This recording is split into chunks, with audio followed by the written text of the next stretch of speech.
চলতে পথে জিজ্ঞেস করলাম, মা বয়স কত হলো? যেন লজ্জায় আড়ষ্ট হয়ে ঘুমটাটা মুখের উপর টেনে নিয়ে কম্পিত স্বরে বললেন, কি জানি বাবা, সেই ব্রিটিশ দেখলাম, 50-এর দুর্ভিক্ষ দেখলাম, ইংরেজদের তাড়াইতেও দেখলাম, শুনলাম সেই এক কাপুইরা গান্ধী ফকিরের চরকা কাটার ডাক, এরপর দেখলাম 47-এর দেশভাগ। পুরাণ কথা মনে হইলে বুকটা কেমন যেন মোচড় দিয়া ওঠে। কাকা কাকিমা দিদি দাদাগো কান্দনের কথা মনে হইলে এখনো চোখ দুইটা পানিতে বইরে যায়। বাড়িঘর ক্ষেত খামার গরু বাছুর ফালাইয়া হেরা দেশান্তরী হইল। সেই সময় এখনকার মতো অত বাস বিচারা ছিল না গো বাবা। হেগো পূজা পার্বণে আমরা কত আনন্দ করতাম, আবার হেরাও ঈদের দিন আমাগো বাড়িতে আইসা সেমাই পোলাও খাইয়া যাইত। জানো বাবা, মায়ে অগলাইকে আলাদা হাঁড়ি বাতিল কইরা রান্না করতো, যাতে অগমনে কোনো রকম সন্দেহ না আসে। কই গেল গো বাপ এই দিনগুলাম? এরপর কি হইল একটু কন? কি আর কমু বাপ, এরপর ব্রিটিশ লগে যুদ্ধ হইয়া ওই পাকিস্তান না পাকিস্তান হইল। এইটা হইল যত নষ্টের গুড়া। কায়দে আজম আইলো, ফাতেমা জিন্না আইলো, এরপর হেরে সরাইয়া আইলো মিলিটারি আইয়ুব খান। আচ্ছা মা, ওই যে কাকা দাদারা যে দেশান্তরী হইল, এরা কি কেউ আর ফিরা আহে নাই? দাদা কাকারা মাঝে মাঝে আইতো যাইতো, কিন্তু ওই শয়তান আইয়ুব খান 65 সালে যুদ্ধ বাদাইয়া হ্যাগো আউন জাউন বন্ধ করে দিল। আচ্ছা মা, আজকের এই স্বাধীন বাংলাদেশ কি করে হইল তা নিশ্চয়ই আপনার মনে আছে। আরে কি কয় পোলাই, এইটা কি ভুলো যায় কও?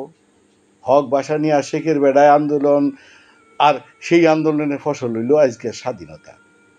তোমরা তো এই যুগের ফুলাফাইন, তোমরা কি করে জানবা 71 সালে কি হয়েছিল?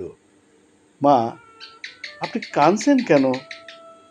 না, তোমরা চাও আমি এই কথা কইতে পারুম না। বুকের মধ্যে এতটা বছর আমার বাজারে লুকাই রাখছি, বাজারের মুখটা মনে হইলে কষ্টে বুকটা কেমন জানি হু হু কইরা উঠে। একটা মাত্র পোলা আসিল গো আমার, এত করে কইলাম বাজান যাস না যাস না, কিন্তু কেডা কার কথা শুনে? চইলা গেল। মুক্তিযুদ্ধে যাওয়ার সময় শুধু কইয়া গেল, মাইয়া তুমি চিন্তা কইরো না, তোমার লিগে একটা পতাকা আনতে যাচ্ছি, তুমি শুধু দোয়া কইরো। কিন্তু এই যে গেল, আর তো ফিরে আইলো না। পোলার দুঃখে কানতে কানতে ওর বাপও একদিন আমারে সাইরা চইলা গেল। তখন থেকে এই আমি ঘর ছাড়া রাস্তায় রাস্তায় ভাত রুটি রাইন দেয়া তোমাকে মতো পোলা পাইন গো খাওয়াই। জানো বাবা, আমার মনে হয় আমি আমার বাজানরেই খাওয়াই।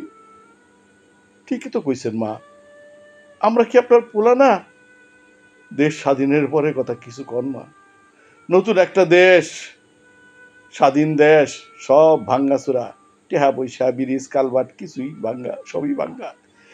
এর মধ্যেই আরম্ভ হইল সর্বহারা আন্দোলন। আইলো 74 সালের দুর্ভিক্ষ, কচু গেটু খাইয়াও মানুষ শেখের বেটার মুখের দিকে চাইয়া আসিল। কিন্তু ঘরের চুরে যদি বান কাটে তাইলে কি আর সংসার থাহে কও? সেই ঘরের শত্রুরা শেখের বেটারে মাইরা আবার দেশটারে পাকিস্তান বানাইয়া দিল। জিয়া আইসা রাজা কাকা দিল সাইরা। তারপর থেকেই তো দেশটা এই ধর্ম ধর্ম কইরা ফাল পারে। আরে বেটারা, ধর্ম কি তোর গতরে লেহা থাহেনি? ধর্ম হইল তোর আচার ব্যবহার, ধর্মে তোর বাদ দিবনি। এই যে দেখো, আমার বয়স 5 কুড়ি পার হইল, মনে হয় আমি তো মুসলমান। কই, যারা বেশি ধর্ম ধর্ম করে তারা কি আমারে দেখতে আইছিল? আমি তো এই রাস্তায় বইয়া রুটি বানাইয়ে বানাইয়ে বেচ্চা পেট চালাই। অবশ্য এতে আমার কোনো দুঃখ নাই, যখন দেখি আমার পোলা আর নাতি নাতকরের মতো পোলাপানগুলো আমার সামনে বসে পেট বইরা রুটি খায়, তখন আমার কলজাটা একেবারে জোড়াই যায়। আমি আল্লাহর কাছে দোয়া করি, আল্লাহ যেন আমার এইভাবে পোলাপানগুলারে খাওয়াইতে খাওয়াইতে মরণ দেয়। আর এইটাই হবো আমার আত্মার শান্তি। জানো তো বাবা, এইটাই হবে আমার আত্মার শান্তি, এইটাই হবে আমার আত্মার শান্তি। আমি এই সাক্ষাৎকারটা যখন ওনার নিয়েছিলাম, তার কয়েকদিন পরেই উনি আমাদের এই পৃথিবী ছেড়ে চলে যান।